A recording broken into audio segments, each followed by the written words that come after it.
Hello guys, welcome back to iDream media. ఈరోజు మనతో ఉన్నారు స్టాక్ మార్కెట్ అనలిస్ట్ అయిన సుందరరామరెడ్డి గారు. సార్తో మాట్లాడదాం. నమస్కారం సార్. నమస్తే అండి. సార్, రీసెంట్గా అంటే నేను విన్న ఒక హైలైట్ న్యూస్ అన్నమాట ఇది. జనరల్గా మ్యూచువల్ ఫండ్స్లో లాంగ్ టైంలో ఒక మంచి పర్సంటేజ్ రిటర్న్ తీయడం అనేది అంత ఈజీ కాదు. ప్రీవియస్గా కూడా మనం ఎన్నో ఎపిసోడ్స్లో డిస్కస్ చేస్తూ ఉన్నాము. అయితే ముఖ్యమైన పాయింట్ ఏంటంటే, ఈ పీటర్ లింక్ అనే ఒక పర్సన్ ఎవరైతే ఫండ్ మేనేజర్ ఉన్నారో, ఫిడెలిటీ అనే ఫండ్ ద్వారా దాదాపు 1977 నుంచి 1990 మధ్యలో 29% అయితే రిటర్న్ తీశారని విన్నాను అనమాట. ఇది ఎలా పాసిబుల్ అయింది? ఆయన స్టాక్ సెలెక్షన్ ఏ విధంగా ఉంటుంది?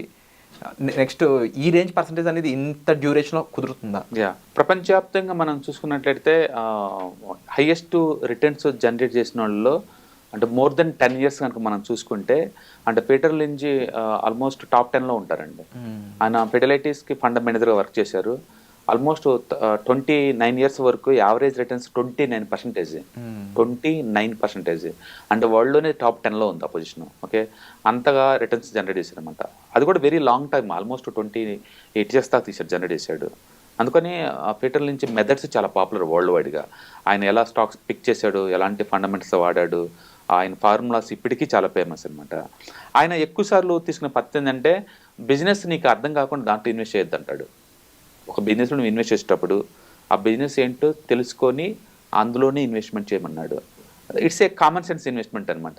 అందుకని మీరు ఇన్వెస్ట్మెంట్ చేద్దాం అనుకున్నప్పుడు మీకు ఏ కంపెనీస్ అయితే బాగా తెలుసో అవి తీసుకోవటం బెటర్. ఫర్ ఎగ్జాంపుల్, మనం మార్నింగ్ నుంచి ఈవినింగ్ దాకా మనం చూసాం అనుకోండి, యావరేజ్ మీద ఒక మనిషి అనేవాళ్ళు ఒక 200 వస్తువులను వాడుతుంటాం. షూ కావచ్చు, లేదా బట్టలు కావచ్చు, లేదా హెయిర్ ఆయిల్ కావచ్చు, అంటే పేస్ట్ కావచ్చు, సోపులు కావచ్చు, ఫుడ్ కావచ్చు. మన కిచెన్లోకి వెళ్ళి చూసామనుకోండి, అక్కడ గ్రైండర్ కనపడతా ఉంటుంది, అండ్ చాలా కనపడతాయి. పసుపు, సాల్ట్, స్టవ్లు, గ్యాస్, ఓకే, ప్రతిదీ అనమాట. నైఫ్స్, ఇవన్నీ పైన చూసామనుకోండి, ఏసీలు, ఫ్యాన్లు, కింద చూసి అనుకోండి ఫ్రిడ్జ్, కేబుల్స్, స్విచ్స్, ఇవన్నీ పనిపోతుంది. నువ్వు వాడుతున్నావు అంటే అందులో క్వాలిటీ ఉంటేనే వాడుతున్నావు కదా. మీ ఫ్రెండ్ హౌస్లో కూడా అవి ఉంటుంది అంటే మీనింగ్ ఏంది? అవి క్వాలిటీ ఉంటేనే కదా. అంటే కస్టమర్స్ అందరూ ఇష్టపడుతున్నారంటే కంపెనీ ఎక్కువ రోజులు సర్వే అవుద్ది కదా, అంటే అవి నిలబడతాయి. అందుకని మీరు తెలియని కంపెనీలపై ఇన్వెస్ట్ చేసే బదులు మీకు బాగా ఎక్స్పీరియన్స్ ఉన్న ప్రొడక్ట్ తెలిసిన కంపెనీలు ఇన్వెస్ట్ చేయడం ద్వారా సేఫ్టీ అండ్ సెక్యూరిటీ దొరికింది అంటే. బట్ దీనికి ఒక కౌంటర్ ఉంది సార్. కొన్ని బ్రాండ్స్ ఏవైతే ఉన్నాయో నిజంగా క్వాలిటీ బ్రాండ్సే, ఐ విల్ యాక్సెప్ట్. బట్ కొన్ని రిలయన్స్ లాంటి పెద్ద బ్రాండ్, ఇండియన్ వైజ్ నేను చెప్తున్నాను, మన డిస్కషన్లో ఎన్నోసార్లు మాట్లాడుకున్నాము. ఒక 1 year, 2 years, 3 years down the line 10 years పాటు కూడా అసలు కదలకుండా ఆగిపోయిన స్టాక్స్ చాలా ఉన్నాయి, పెద్ద బ్రాండ్లు అనేవి. వీళ్ళు తీసుకునే పికప్ ఏంటంటే అండర్ వాల్యూడ్షిప్ అనమాట. అంటే అండర్ ఓనర్షిప్ అంటే ఇన్స్టిట్యూషనల్ ఇంకా పసిగట్టక ముందే, అంటే కంపెనీ చిన్నగా ఉన్నప్పుడు పిక్ చేస్తారనమాట. అది పెద్ద బ్రాండ్ అవబోతుంది, అని చెప్పేసి, ఫ్యూచర్లో పెద్ద బ్రాండ్ అవబోతుంది అని చెప్పేసి వాటిని తీసుకు ఎదుగుతున్న టైంలోనే ఇప్పుడు మనం కొన్ని ఉన్నాయి అనుకోండి, క్రేయాన్స్, అవి చాలా చిన్న కంపెనీస్. అవి క్రేయాన్స్, ఇప్పుడు టాటా కెమికల్స్ ఉందనుకో, చాలా చిన్న కంపెనీ ఇంకా. ఓకే, అలాగే మన కిచెన్ లో టీటీకే ప్రిస్టేజ్ కుక్కర్లు అంటే ఇండియాలో గుర్తొచ్చేది టీటీకే వాళ్ళు, ప్రిస్టేజ్ కుక్కర్స్. అది చాలా చిన్న కంపెనీ అది. అందుకని ఆయన చిన్న కంపెనీ ఉన్నప్పుడే రెగ్యులర్గా మనకు తెలిసిన బిజినెస్ మోడల్లోనే ఇన్వెస్ట్ చేస్తారనమాట. అందుకని సేఫ్టీకి ఎక్కువ ప్రయారిటీ ఇచ్చేవాడు. తెలిసిన కంపెనీలో మాత్రం ఇన్వెస్ట్ చేసాడు, అన్నోన్ కంపెనీలో ఇన్వెస్ట్ చేసేవాడు కాదనమాట. అండ్ రెండోది, బాగా బోరింగ్ అంటే డెల్ కంపెనీస్ అనుకుంటున్న సెక్టర్లోనే ఇన్వెస్ట్ చేస్తారు. ఫ్రాన్సీ ఉన్న సెక్టర్లో పెట్టాడు. ఫర్ ఎగ్జాంపుల్, ఇప్పుడు ఇండియాలో ఫ్రాన్సీ సెక్టర్స్ అంటే ఏంది? Solar power, and next semi conductors, okay, and like technology, cloud computing, and artificial intelligence, ఇవన్నీ మోడర్న్ సెక్టర్. ఆయన ఇలాంటి కాదు, ఆయన మోస్ట్ ఎగ్జైటింగ్ బిజినెస్ మోడల్ పెట్టాడు. పక్క బోరింగ్ వచ్చే వాటిలో పెడతారనమాట. ఇప్పుడు ఓలా, ఊబర్ అనుకోండి, ట్రాన్స్పోర్టేషన్ మ్యాండేటరీ. అంటే మనిషి పుట్టిన కానీ ఇప్పుడు దాకా ట్రాన్స్పోర్టేషన్ 10 సార్లు జరుగుతూనే ఉంది. అది బోరింగ్ బిజినెస్. ఆయన అలా దాంట్లో పట్టుకుంటాడు, కానీ దానివల్ల పని జరుగుతూనే ఉంటుంది, ఎదుగుతూనే ఉంటుంది. అండ్ ఫుడ్ సెంటర్లో ఫుడ్ 3 సార్లు కంపల్సరీ కావాలి. ఆ ఫుడ్ జంక్షన్లో పెడతా ఉంటాడు, డొనాల్డ్ అట్లా పెడతా ఉంటాడు. అట్లా ఆయన జనాలకి అంత ఇష్టం లేనివి, పట్టించుకోనివి పెడతా ఉంటారు. రియాలిటీకి ఏంటంటే, మనం చార్ట్లు కనుక చెక్ చేసుకుంటే వాళ్ళు 1994 నుంచి ఇప్పుడు దాకా, అంటే స్టార్టింగ్ నుంచి ఇప్పుడు దాకా కనుక మనం అల్ఫాబెట్ అంటే గూగుల్ చార్ట్ చూసాం అనుకోండి, Google high end technology company వరల్డ్లోనే, వర్సెస్ మెక్డొనాల్డ్ ఫుడ్ సెంటర్ రెండు ఒకే రేటింగ్స్ వచ్చినాయి. ఒకటి బోరింగ్ బిజినెస్, రెండోది ఏమో technology technology, high trend. Both are charts are same. కావాలంటే మీరు చూసుకోండి లాస్ట్ 30 years నుంచి both charts are same. So ఈ పికింగ్ కానీ ఈ రీసెర్చ్ కానీ ఆయన ఏ విధంగా ముందుకెళ్తారు? ఆయన ఇట్లా బోరింగ్ బిజినెస్ మోడల్ మాత్రం పిక్ చేసుకున్నాడు. అంటే మూడోది ఏంటంటే కంపెనీస్ ఏదైనా స్పిన్ అప్ చేస్తున్నప్పుడు అంటే డీమర్జర్ అవుతున్నప్పుడు, ఇప్పుడు రిలయన్స్ లో ఉంచి రిలయన్స్ ఫైనాన్స్ డీమర్జ్ చేశారు కదా, కొత్త ఫైనాన్స్ కంపెనీలతో పోల్చుకుంటే ఇలాంటి ఫైనాన్స్ కంపెనీలు పెడతాడు ఆయన. అంటే డీమర్జర్ అవ్వాలా ఒక పెద్ద కంపెనీ నుంచి, అంటే కంపెనీ కొత్తగా ఉండకూడదు, ఎంతకంత ఎక్స్పీరియన్స్ కంపెనీ అనుకోండి అలాంటిలో తీసుకుంటాడు అనమాట. ఎంటర్ప్రైజ్ లిమిటెడ్ ఉంది, దాంట్లోంచి పిరమాల్ ఫార్మాని సపరేట్ చేశారు. ఆయన ఆ పిరమాల్ ఫార్మా అలాంటి కంపెనీలు ఇన్వెస్ట్ చేస్తారు. అండ్ మోస్ట్లీ సార్ ఇక్కడ టైం డ్యూరేషన్ చూసుకున్నా 1977 నుంచి 1990 అంటే చాలా అంటే ఆయన లాంగ్ టర్మ్ ఇన్వెస్టర్, బేసికల్ very long investors. And main గా ఎన్నో రెవల్యూషనరీ కంపెనీలు పుట్టుకొచ్చిన పీరియడ్ అది. అదే అందుకని ఆయన అలాంటి చూడు డల్ బిజినెస్ లో పట్టుకుంటాడు. అందుకని కొత్త మోడర్న్ డల్ పోడు అనమాట. ఎందుకంటే అప్పటి కూడా నాకు తెలియదు కాబట్టి నేను తీసుకున్నాడు ఒకటే మాట. అందుకని ఆయనకంటూ సపరేట్ కొన్ని ప్రొసీజర్ ఫాలో అవుతున్నాడు అనమాట. తెలిసిన కంపెనీ అయి ఉండాలా, రెండోది అది ఆ company dull and boring business అయి ఉండాలా. ఓకే, బట్ వర్క్ అవుతూనే ఉండాలి.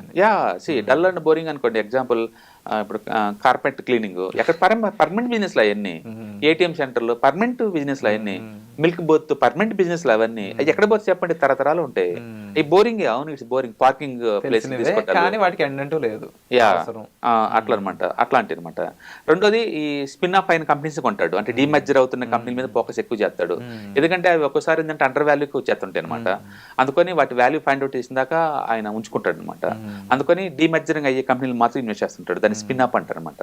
అంటే మూడోది ఇన్స్టిట్యూషనల్స్ ఎంటర్ కాకముందే ఎంటర్ అవుతాడు, అంటే లో ఇన్స్టిట్యూషనల్ ఓనర్షిప్ ఉన్న కంపెనీలో ఇన్వెస్ట్ చేస్తాడు. అంటే ఆయన చేసే పెద్ద పెద్ద ఎస్టాబ్లిష్ కంపెనీ తీసుకోడు, పెద్ద పెద్ద బిజినెస్ మోడల్కి ఆల్టర్నేటివ్గా ఉండే వాటిలో పెడతాడు అనమాట. ఓకే, సపోజ్ ఇప్పుడు పేవికాల్ ఉందనుకోండి, అది పెద్ద కంపెనీ, కానీ అలాంటి బిజినెస్ ఆపరేట్ చిన్నట్లు పెడతాడు ఆయన. అట్లా ఇంకా తక్కువ పెద్ద పెద్ద ఇన్వెస్టర్స్ ఇంకా కన్నేయక ముందే ఆ చిన్నటిని పిక్ చేస్తారు అన్నమాట. టెక్నికాలిటీస్ అనేవి ఈ విధంగా. రెండోది నెగిటివ్ రూమర్స్ వచ్చినప్పుడు, ఏదైనా బ్యాడ్ రూమర్స్ వచ్చినప్పుడు, 1-2 క్వార్టర్లీ బ్యాడ్ రిజల్ట్ వచ్చినప్పుడు ఆ టైంలో గుడ్ కంపెనీ బిజినెస్ మోడల్ పెట్టుకుంటాడు. ఎగ్జాంపుల్ నెస్లే అప్పుడు మ్యాగీలో రూమర్స్ వచ్చినప్పుడు సేల్స్ డౌన్ అయినాయి, స్టాక్ ఈజీగా 40% డౌన్ అయింది, అప్పుడు కొంటాడు. అవును, అలాంటి రూమర్స్ అప్పుడు కొంటాడు. అలాగే మోస్ట్ రీసెంట్లీ ఇండియన్ ఎగ్జాంపుల్ అంటే పాలీక్యాబ్ వాళ్ళు జిఎస్టీ వాళ్ళు రైడింగ్కి వచ్చినప్పుడు ఆ స్టాక్ 40% పడింది, ఇప్పుడు మళ్ళీ ఆల్ టైమ్ హైకి వెళ్ళిపోయింది అది. అలా మంచి కంపెనీ బ్యాడ్ రూమర్స్ లో పడిపోయినప్పుడు వాటిని పిక్ చేస్తుంటాడు అనమాట. అట్లా మంచి వాల్యూ ఉన్నప్పుడు ఫైండ్ అవుట్ చేస్తాడు. అండ్ అతను ఏదైనా తీసుకుంటే లేదా హై గ్రోత్ ఉండాలా, కంపెనీ బాగా గ్రోత్ ఉంటేనే తీసుకుంటాడు. ఫర్ ఎగ్జాంపుల్ ఇప్పుడు ఇండియాలో అనుకోండి, అంటే ట్రాన్స్పోర్టేషన్ ఫర్ ఎవర్ డిమాండ్ ఉంటుంది, షిప్ మ్యానుఫ్యాక్చరింగ్ కి ఫర్ ఎవర్ ఉంటుంది. వందే భారత్ ఇప్పుడు ఇండియాలో ఉన్న ట్రైన్స్ మొత్తం కలిపి 45-50 దాకా ఉన్నాయి. యాక్చువల్ టార్గెట్ 2030 కల్లా 800 అనమాట. అంటే వారానికి కూడా బయట రావాలి అది. అంటే అన్లిమిటెడ్ ఆపర్చునిటీ ఉంది ఆ ఏరియాలో. అట్లా ఆపర్చునిటీస్ అన్లిమిటెడ్ పొటెన్షియాలిటీ బాగా ఉన్న చోట పెడతారు అనమాట. నెక్స్ట్ ఫండమెంటల్ వెరీ స్ట్రాంగ్ ఉండాలా, ఆ కంపెనీ ఎప్పుడు నిరంతరం బైబ్యాక్ చేస్తూ ఉండాలి, అంటే షేర్ హోల్డర్ తగ్గించుకుంటూ ఉండాలి. టూ మచ్గా బోనస్ షేర్లు, స్టాక్ స్ప్లిట్స్ లాంటివి చేయకూడదు అనమాట. స్టాక్స్ ఎప్పుడు నిరంతరం బైబ్యాక్ చేయడం ద్వారా ఏంటంటే క్యాపిటల్ ఎఫిషియన్సీగా వాడుకోవచ్చు అనమాట. అలాంటి కంపెనీస్ అంటే లాంగ్ టర్మ్ ఇన్వెస్ట్మెంట్, ఇలాంటి క్వాలిటీ ప్రొసీజర్ వాడటం ద్వారా ఆయన ఏంటంటే లాంగ్ టర్మ్లో ఆల్మోస్ట్ 27 years అలా 29% తీశాడు. అందుకని పీటర్ లించ్ అంటే ఒక గోల్డ్ మైన్ అది. ఆయన రాసిన బుక్స్ చాలా పాపులర్ అండి, ఆయన ఇట్స్ వెరీ ఫేమస్ అనమాట.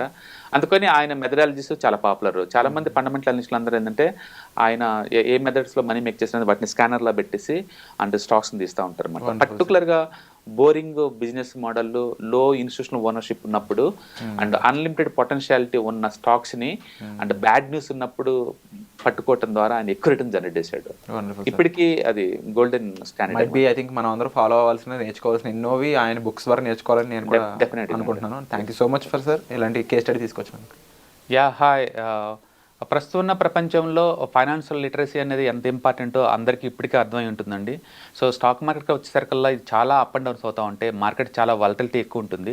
వేరే అసెట్ క్లాస్తో పోల్చుకుంటే ఇక్కడ టూ మచ్ వాలటిలిటీ ఉంటుంది. సో దీన్ని ఎలా హ్యాండిల్ చేయాలి and ETFs, index funds, mutual funds ద్వారా ఎలా మనీ మేక్ చేసుకోవచ్చు, ఇది టోటల్ మీకు ప్యాసివ్ ఇన్కమ్ లాగా as well as active income లాగా ఎలా ఉపయోగపడుతుందో ఈ ప్రోగ్రామ్ ద్వారా మీకు నేర్పడుతుంది.